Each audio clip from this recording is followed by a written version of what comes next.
Of heart, kidney and gastrointestinal tract, मतलब heart में, kidney में और जीआईटी में जितने भी हार्मोन्स निकलते हैं तो इनका क्या क्या फंक्शन रहता है, उन फंक्शन को हम देखने वाले हैं ना। तो सबसे पहले देखेंगे एट्रियल वॉल, एट्रियल वॉल या आर्टियल वॉल। तो ये कहां पर रहता है, इसका ऑर्गन क्या है, हार्ट, क्योंकि हार्ट में एट्रियल वॉल रहती है, दो एट्रियल रहते हैं और दो वेंट्रिकल रहते हैं, आले दो निलाए है ना, दो आले रहते हैं, दो निलाए रहती हैं। फिर उसके बाद अगर हम बात करें कि इनसे हार्मोन्स, तो इनसे निकलता है एएनएफ, एएनएफ, एएनएफ क्या होता है, तो एट्रियल नेट्रियो फैक्टर, तो ये हार्मोन्स होता है एट्रियल नेट्रियो फैक्टर। तो इसका काम क्या करता है, बेसिक फंक्शन क्या है, तो when blood pressure increase in dilate blood vessels to reduce blood pressure, इसका काम क्या है कि एएनएफ आपको क्या करेगा कि ब्लड प्रेशर अगर आपका बढ़ जाएगा, ब्लड प्रेशर आपका बढ़ गया तो एएनएफ क्या करेगा, उसको रिड्यूस कराने में क्या करेगा, हेल्प करेगा। तो एएनएफ का काम क्या है, अगर हमारा ब्लड प्रेशर बढ़ रहा तो एएनएफ रिलीज हो जाएगा और ब्लड प्रेशर को क्या करेगा, कम करेगा। तो सर के जो बीपी जिनका हमेशा बढ़ा रहता है तो क्या उनमें एएनएफ नहीं निकलता क्या, हाँ निकलता तो है लेकिन कम निकलता है, तभी तो उनका बीपी क्या हो जाता है, बढ़ जाता है ना। तो एएनएफ का काम क्या है कि relate blood vessels to reduce blood pressure. तो ब्लड प्रेशर अगर हमारा बढ़ गया है तो एएनएफ निकलेगा और उसको घटाने में क्या करेगा, हेल्प करेगा, समझ गए ना। फिर जेजी सेल, जेजी सेल को बोलते हैं जक्स्ट्राग्लोमेरुलर सेल, और ये कहां पर निकलती है, किडनी में, और इनका काम क्या है, तो इनका काम क्या है, इरिथ्रोपोएटिन, इरिथ्रोपोएटिन, इरिथ्रोपोएटिन ये होता है कि आरबीसी को बनाने में हेल्प करना, रेड ब्लड सेल को, हाँ तो आरबीसी का बनती है उसको हम बोलते हैं इरिथ्रोपाइसिस, लेकिन इसको बनाने में जो हेल्प करता है उसी हार्मोन्स का नाम क्या है, इरिथ्रोपोएटिन हार्मोन्स, ये पेप्टाइड हार्मोन है, तो ये क्या है, इरिथ्रोपोएटिन हार्मोन। तो इरिथ्रोपोएटिन क्या करता है, आरबीसी को बनवाने में हेल्प करता है। तो आगे ना कि स्टिमुलेट इरिथ्रोपाइसिस, और इरिथ्रोपोइसिस क्या है, आरबीसी का निर्माण होना है, लाल रक्त कणिका का निर्माण हुआ तो उसको हम क्या बोलते हैं, इरिथ्रोपाइसिस, और जिसने निर्माण करवाया उसका नाम क्या है, इरिथ्रोपोएटिन। आगे ना कि इरिथ्रोपोएटिन एक हार्मोन है और जो क्या करता है, लाल रक्त कणिकाओं या आरबीसी को निर्माण में क्या करेगा, हेल्प करेगा। नेक्स्ट देखते हैं endocrine cell in the different part of the gastrointestinal tract. अब एंडोक्राइन सिस्टम जो सेल्स होती हैं ये हमारे गैस्ट्रोइंटेस्टाइनल के डिफरेंट पार्ट में भी होती है। जैसे अगर हम बात करें जीआईटी, जीआईटी क्या होता है आपका, गैस्ट्रिक इंटेस्टाइनल ट्यूब, मतलब जो आपका स्टमक वाला रीजन होता है ना उसी को बोलते हैं जीआईटी। तो इनसे हार्मोन निकलेगा आपका गैस्ट्रिन, कौन सा हार्मोन, गैस्ट्रिन। तो ये क्या करेगा, act on gastric gland and stimulate secretion of HCL and pepsinogen. अब इसका काम क्या करेगा कि ये गैस्ट्रिक ग्लैंड से निकलती हैं, और गैस्ट्रिक ग्लैंड जैसे कि आपने चैप्टर 16 तो पढ़ा नहीं, क्या नाम, पैराइटल निकलती है, एक म्यूकस नेक्स्ट सेल होती है ना, ऑक्सीडेटिव सेल होती है, तो ये गैस्ट्रिक सेल होती है। तो इनसे सीक्रेशन से क्या, अच्छा stimulate secretion of HCL and pepsinogen. तो ये क्या कराएगा, एचसीएल और पेप्सिनोजन जो निकलता है, तो ये जैसे पेप्सिनोजन है तो पेप्सिनोजन को कन्वर्ट करता है किसमें, पेप्सिन में, HCl, और HCl क्या करता है, हमारे डाइजेशन में हेल्प करता है। दूसरी बात ये है जैसे कि बाहर से हमने खाना खाया और बाहर से कोई माइक्रो ऑर्गेनिज्म आ गया, अंदर बैक्टीरिया आ गया, तो उसको किल करने के लिए भी कौन काम करेगा, आपका HCl, है ना। तो ये इसका फंक्शन हो जाएगा कि HCl हमारे स्टमक के अंदर आउटर साइड से फॉरेन पार्टिकल को किल करता है। दूसरी बात ये पेप्सिनोजन को भी, अच्छा HCl और पेप्सिन दोनों का यही काम है। फिर जीआईपी क्या होता है, जीआईपी गैस्ट्रिक इनहिबिटरी पेप्टाइड, क्या होता है, गैस्ट्रिक इनहिबिटरी पेप्टाइड। तो ये क्या कराएगा, inhibit gastric secretion and motility. अच्छा सीक्रेशन ज्यादा होगा तो भी प्रॉब्लम है और कम होगा तो भी प्रॉब्लम है। तो अगर ये ज्यादा सीक्रेशन होगा तो ये क्या करेगा, उसको रोक देगा, क्या लिखेगा, गैस्ट्रिक इनहिबिटरी पेप्टाइड, मतलब सीक्रेशन अगर ज्यादा हो रहा तो ये क्या कहते हैं, उसको रोक देगा।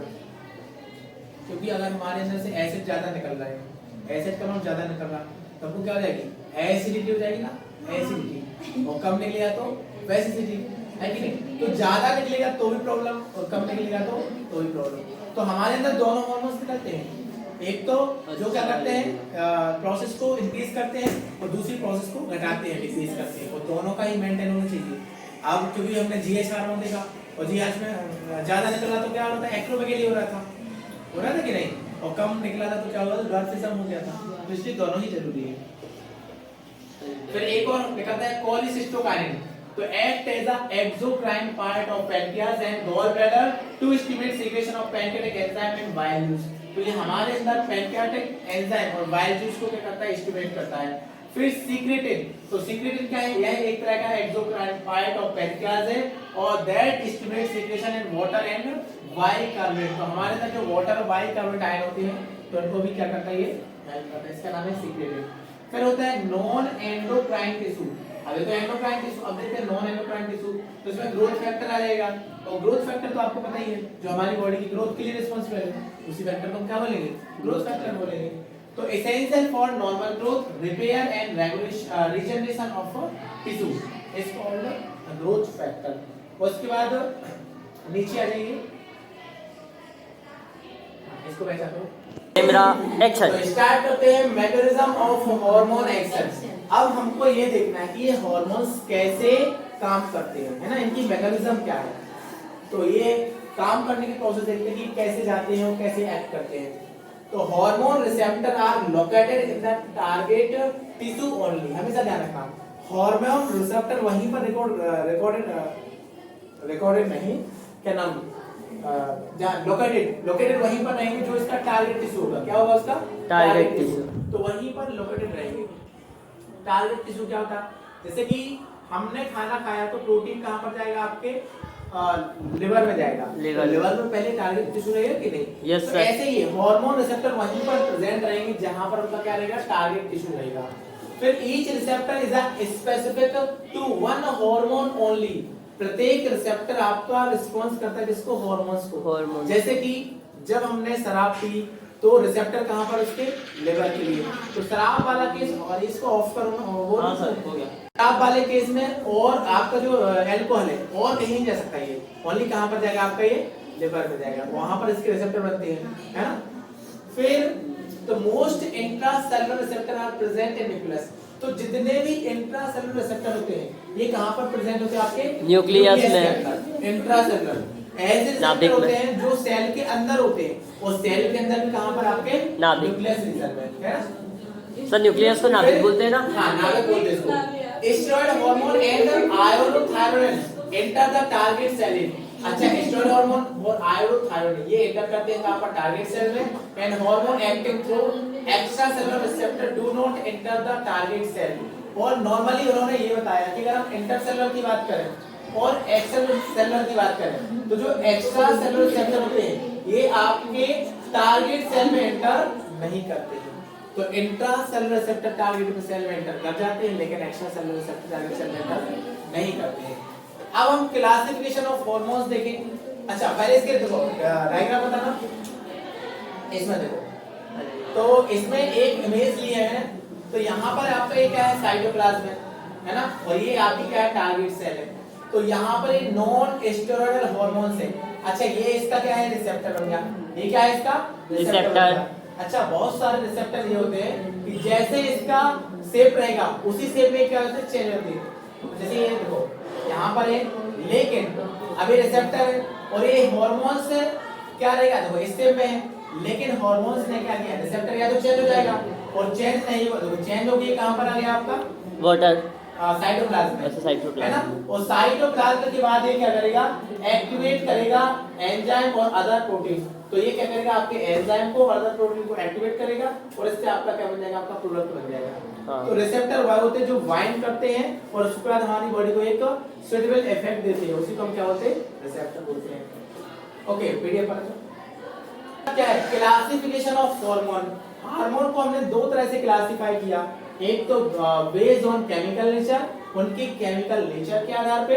तो इसमें क्या गया, तो दो तरह के हार्मोन्स पड़े हैं, एक तो स्टेरॉइड और दूसरा आयोडोथायरोनिन। स्टेरॉइड में क्या जाएगा, ऐसे हार्मोन्स जिनमें क्या रहता है, लिपिड प्रेजेंट रहता है, ऐसे हार्मोन्स जिनमें क्या प्रेजेंट रहेगा, लिपिड प्रेजेंट रहेगा ना, उसी को बोलते हैं स्टेरॉइड। जैसे कि cortisol, testosterone, oestradiol, progesterone. Iodothyronine में क्या जाएगा, थायराइड हार्मोन आ जाएगा, और इसके बाद अमीनो एसिड डेरिवेटिव्स में क्या जाएगा, एपिनेफ्रिन, और पेप्टाइड पॉलीपेप्टाइड प्रोटीन में क्या जाएगा, इंसुलिन आ जाएगा, ग्लूकागोन आ जाएगा, पिट्यूटरी आ जाएगा, और हाइपोथैलेमिक हार्मोन आ जाएगा। तो इस तरीके से हमने चार तरह के हार्मोन्स पढ़ लिए, एक तो स्टेरॉइड आ जाएगा, एक आयोडोथायरोनिन, इसमें एग्जांपल आ जाएंगे, अमीनो एसिड डेरिवेटिव्स में एपिनेफ्रिन आ जाएगा, और पेप्टाइड, पॉलीपेप्टाइड और प्रोटीन में क्या जाएगी, ये इंसुलिन, ग्लूकागॉन, ये सारे हार्मोन्स आ जाएंगे। फिर ये हार्मोन से इंट्रा सेलुलर न्यूक्लियर रिसेप्टर से बाइंड कर जाते हैं और जस्ट अपोजिट ये extra cellular membrane bound receptor होते हैं।